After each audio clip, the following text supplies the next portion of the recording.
Hello guys, welcome back my channel Nisha wealth hub. तो कैसे हैं आप सब। इस वीडियो में मैं आपसे बात करूंगी कि जब हमने किसी शेयर में पैसे इन्वेस्ट करने हैं तो हमें शेयर में क्या क्या चीज़ें देखनी चाहिए, उसके बाद ही इन्वेस्टमेंट स्टार्ट करना चाहिए। मोस्टली 99% बिगनर्स जो होते हैं यही गलती करते हैं कि हम टिप्स पे, जो टेलीग्राम पे, व्हाट्सएप पे, इंस्टा पे जो हमें टिप्स आती हैं हम उसी में बाइंग स्टार्ट कर देते हैं और उसके बाद हमें लॉस हो जाता है। तो कृपया इसी चीज़ से बचिए। और हम स्टार्ट करते हैं अपना टॉपिक कि जब कंपनी में इन्वेस्टमेंट स्टार्ट करनी है तो सबसे पहले हमें क्या चेक करना चाहिए।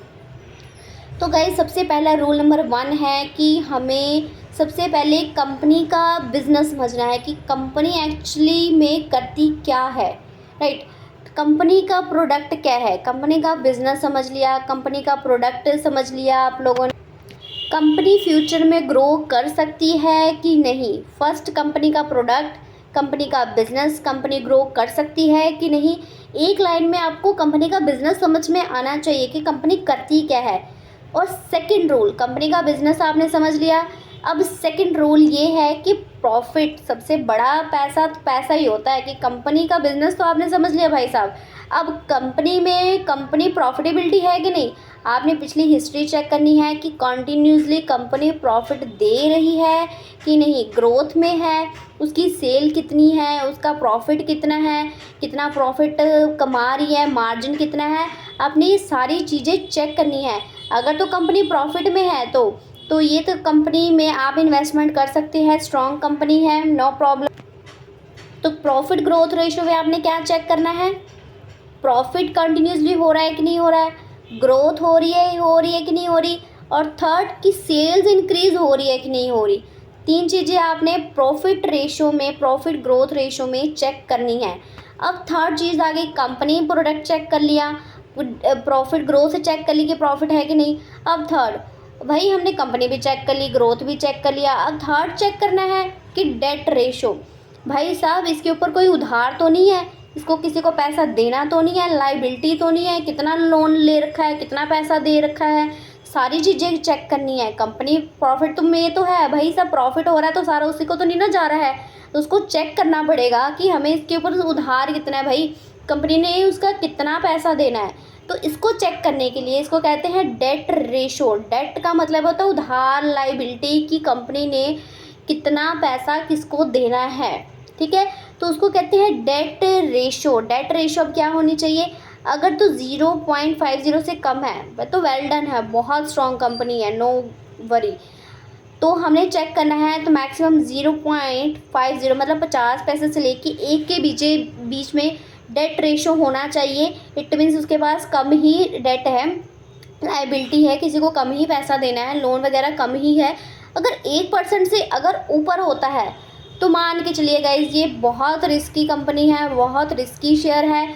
तो इसमें इन्होंने, कंपनी ने लोगों का भर भर के पैसा भी देना है, पैसा चुकाना है, तो रिस्क है भाई इसका। तो इसमें इसको कहते हैं डेट रेशो कि 50 पैसे से लेके 1 रुपये के बीच में हमारा, इसके बीच में 0.50 के से लेके 1 के बीच में हमारा डेट रेशो होना चाहिए। अब फोर्थ पॉइंट आते हैं, हमने बिजनेस समझ लिया, ग्रोथ प्रॉफिट समझ ली, डेट रेशो समझ लिया। अब बारी है गाइस कि ROE रेशो समझने की, rate on equity, return on equity, sorry return on equity. ROE की फुल फॉर्म होती है रिटर्न ऑन इक्विटी। कि कंपनी का जो खुद का पैसा है, मायने जो कंपनी का खुद का पैसा है उसमें, खुद के पैसे से उसने कितना प्रॉफिट जनरेट किया है। अगर तो 15% से नीचे जनरेट किया है तो रिस्क है कंपनी में।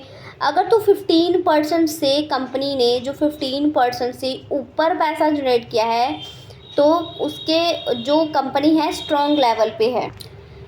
फिफ्थ, सबसे इम्पॉर्टेंट गाइस, सबसे इम्पॉर्टेंट टर्म होती है PE रेशो समझना कि प्राइस अर्निंग रेशो क्या होता है। PE रेशो सबसे इम्पॉर्टेंट टर्म होती है शेयर मार्केट में। कि जब हम शेयर किसी कंपनी का सिलेक्ट करते हैं तो इसमें प्राइस अर्निंग रेशो, कि कंपनी जो है कंपनी का जो शेयर प्राइस है वो महंगा तो नहीं है, सस्ता तो नहीं है। पीई रेशो का मतलब होता है शेयर सस्ता है कि महंगा है। अगर तो पीई रेशो आपकी ज़्यादा है तो फिर तो ये, अगर आपकी पीई रेशो ज़्यादा है तो ये अपना हाई वैल्यू पे परफॉर्म कर रहा है। अगर तो पीई रेशो कम है तो ये अंडर वैल्यू है, इसके मतलब कंपनी का जो बुक वैल्यू से कम है। तो गाइस फिफ्थ पॉइंट मैं आपको यही कहूँगी कि पीई रेशो आपने चेक करनी है कि पीई रेशो कैसे है, कि पीई रेशो अगर कम है तो शेयर सस्ता है, अगर पीई रेशो ज़्यादा है तो शेयर महंगा है। तो हमेशा पीई रेशो कम होना चाहिए, शेयर तभी स्ट्रॉन्ग होता है, तो उसमें आप इन्वेस्टमेंट कर सकते हैं, मतलब आपको सही रेंज पे मिल रहा है। सबसे बड़ा एग्जांपल मैं आपको बता देती हूँ, एक नॉर्मल एग्जांपल ही लेती हूँ ताकि आपको अच्छे से समझ में आ जाए। प्राइस अर्निंग रेशो, मान के चलो कि मेरे पास दो चीज़ें हैं, एक मेरे पास 5 रुपये वाला चिप्स है और मेरे को एक 10 रुपये वाला चिप्स है। तो मुझे 5 रुपये वाला चिप्स बेच के भी 1 रुपया मैं कमा रही हूँ, तो 10 रुपये का चिप्स बेच के भी 1 रुपया कमा रही हूँ। तो मैं कौन सी बाइंग करूँगी? 5 रुपये वाला शेयर बाइंग करूँगी ना, क्योंकि उस पर भी मुझे 1 रुपये ही मिलना है। अगर मैं ज़्यादा पैसा 10 रुपये इन्वेस्ट करूँगी, ज़्यादा पैसा इन्वेस्ट करने के बाद भी मुझे उतना ही मिल रहा है, कम इन्वेस्ट करूँगी तब भी उतना ही मिल रहा है, तो मैं सस्ती चीज़ में इन्वेस्ट करूँगी। प्राइस अर्निंग रेशो कि मैं सस्ती चीज़ में इन्वेस्टमेंट करूँगी तो मुझे ज़्यादा रिटर्न मिल सकता है, राइट। अगर एक आप चिप्स में 10 रुपये लगा रहे हो तो 1 रुपया मार्जिन ले रहे हो, तो मतलब महंगा ले रहे हो। अब अगर 5 रुपये में, अगर 5 वाला आप चिप्स बाइंग कर रहे हो तो 1 रुपया उसमें प्रॉफिट ले रहे हो, तो मतलब 2 बाइंग करोगे तो 2 रुपये आपको मिल जाएंगे। वही 10 रुपये उधर इन्वेस्ट कर रहे हो तो 1 रुपया मिल रहा है, इधर 2 बाइंग करोगे चिप्स तो आपको 2 रुपये मिल रहे हैं।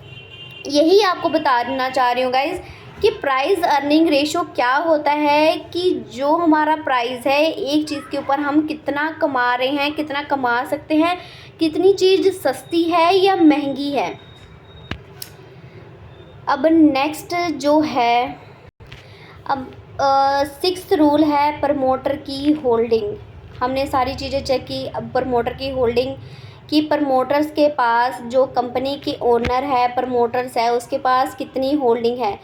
फिर एटलीस्ट उसके पास 50% होना चाहिए, या 50% से अबव भी हुआ तो नो प्रॉब्लम, स्ट्रॉन्ग होती है कंपनी।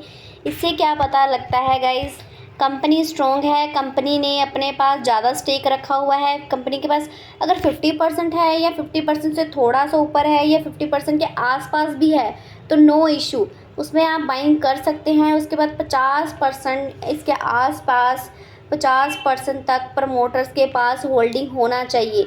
और सेकंड सबसे बड़ी चीज़ ये आपने चेक करनी है कि जो प्रमोटर्स के पास होल्डिंग है उसका स्टेक इन परसेंटेज में रेगुलर और हर साल हर क्वार्टर बढ़ रहा है कि कम हो रहा है, ये आपने ज़रूर चेक करनी है।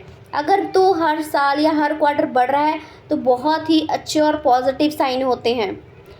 7th और लास्ट, मार्केट लीडर रेशो, कि मार्केट का सबसे बड़ा लीडर कौन है भाई? टाटा, रिलायंस, जियो, एचडीएफसी, आईसीआईसी, मैनी शेयर्स जो फंडामेंटल स्ट्रॉन्ग हैं और कंपनी के लीडर्स हैं, मार्केट लीडर्स हैं। ये कंपनीज़ मैं आपको क्यों बता रही हूँ, क्योंकि आप लोग जो बिगनर्स लेवल के जो इन्वेस्टर्स हैं, जो अभी इन्वेस्टमेंट स्टार्ट करी है, उनके लिए ये मैं चीज़ क्यों बता रही हूँ कि उन लोगों ने मार्केट लीडर्स में ही इन्वेस्टमेंट करना है। जो ये कंपनी टीसीएस हो गया, ये एचडीएफसी हो गया, आईसीआईसी हो गया, रिलायंस हो गया, जियो हो गया, टाटा की कंपनीज़ होगी, महिंद्राज हो गए, मतलब ऐसी बहुत सारी कंपनी है। मैं स्पेसिफिक नाम नहीं ले रही हूँ, मतलब आपको एग्जांपल दे रही हूँ कि आप ऐसी कंपनी में, ये कंपनीज़ जो होती हैं स्टेबल होती हैं, तो इसमें ज़्यादा लॉस प्रॉफिट का नहीं रहता है, ये कंपनी स्टेबल होती है तो यू कैन इन्वेस्ट। और सेकंड चीज़ होता है कि इसमें बिगिनर्स को हमेशा पेनी शेयर्स नहीं लेने चाहिए, अवॉइड करने चाहिए। पेनी शेयर्स अवॉइड का इन द सेंस कि जो 30, 1 रुपीज़, 2 रुपीज़, 30, 40, 50, 60, 70 रुपीज़ के आसपास जितने भी शेयर्स होते हैं, राइट, वो गाइस पेनी शेयर्स होते हैं। इसमें कोई प्रॉफिट, कोई इसका फ्यूचर हो नहीं हो, क्योंकि डिपेंड करता है कि 3 रुपये वाला शेयर भी 3000 पहुंच जाता है और 3000 वाला शेयर भी 3 रुपये आ जाता है, तो 3 रुपये वाला शेयर भी ज़ीरो भी हो सकता है, 3000 का भी हो सकता है, ठीक है। तो ये बहुत रिस्क लेवल पे रहता है। अगर आप बिगिनर्स हैं तो पेनी शेयर्स को टोटली अवॉइड करें, इसमें आपको इन्वेस्टमेंट नहीं करना है गाइज़। आपने स्टेबल वाली कंपनीज़ लेनी है जो फंडामेंटल अच्छी कंपनीज़ हैं। सबसे बड़ी मिस्टेक क्या होती है बिगनर्स की कि सस्ता पेनी शेयर्स है भाई, सस्ता मिल रहा है और क्वांटिटी ज़्यादा आ जाएगी, सस्ता आ जाएगा, क्या पता डबल हो जाए, ट्रिपल हो जाए, 3 रुपये का 4,000 का शेयर बन जाए। मैंने ऐसे सुना था वैसे सुना था, तो ऐसा नहीं है। ये कभी कभी ऐसा हो सकता है, कंपनीज़ का आगे परफॉर्म फ्यूचर क्या है तो ऐसा हो सकता है, बट आपने अवॉइड करना है। कोई टिप्स पे आपने खुद की रिसर्च करनी है, पेनीज़ में नहीं जाना है, लॉन्ग टर्म के लिए इन्वेस्टमेंट करना है, अच्छे शेयर्स में करना है। जैसे मैंने आपको बताया है कि सारे रेशोज़ चेक करने हैं, तो आपने उसके बाद इन्वेस्टमेंट करना है। ये जो आपने मिस्टेक्स जो करनी है, पेनी शेयर्स हो गए, टिप्स लेना हो गए कि लॉस में अगर ले भी लिया तो लॉस हो ही जा रहा है, फिर भी आपने उसको लॉस में बुक नहीं करना है। तो मतलब गाइस ये बहुत सारी जो बिगनर्स की मिस्टेक होती हैं जब हम अवॉइड करते हैं इस चीज़ को। तो last but not the least, आपने गाइस की सिंपल वे में अगर मैं बताऊं तो पहले कंपनी का, लास्ट में कंक्लूजन यही बताऊंगी कि पहले कंपनी का प्रोडक्ट देखना है, कंपनी का बिजनेस, कंपनी की प्रॉफिटेबिलिटी, कंपनी की ग्रोथ, कंपनी का डेट रेशो क्या है, ROE रेशो क्या है, प्रॉफिट में है कि नहीं है, PE रेशो क्या है, प्राइस अर्निंग रेशो क्या है, प्रमोटर्स की होल्डिंग क्या है, और ट्रेंड में है कि नहीं, इसका फ्यूचर ग्रोथ है कि नहीं। आपने 5-6 चीज़ें 7 चीज़ें ये चीज़ें चेक करने के बाद ही आपने किसी कंपनी की शेयर में इन्वेस्टमेंट करना है। Thank you so much guys. अगर आपको ये वीडियो अच्छी लगी हो तो लाइक करें, कमेंट करें और शेयर भी करें और सब्सक्राइब करें मेरा चैनल। अगर आप इस चैनल पे न्यू हैं तो प्लीज़ आपकी मुझे सपोर्ट चाहिए और मुझे सपोर्ट करिए। अगर आपको कोई आपको कुछ प्रॉब्लम है, आपने कोई क्वेश्चन पुट करना है तो आप मुझे कमेंट में बता देना, तो मैं उसका जो आंसर है ज़रूर आपको बताऊंगी, कमेंट में भी रिप्लाई कर दूंगी। अगर आप कोई स्पेसिफिक टॉपिक चाहते हैं कि उस पर मैं वीडियो बना दूं तो इसके ऊपर मैं वीडियो भी बना दूंगी। Thank you so much guys.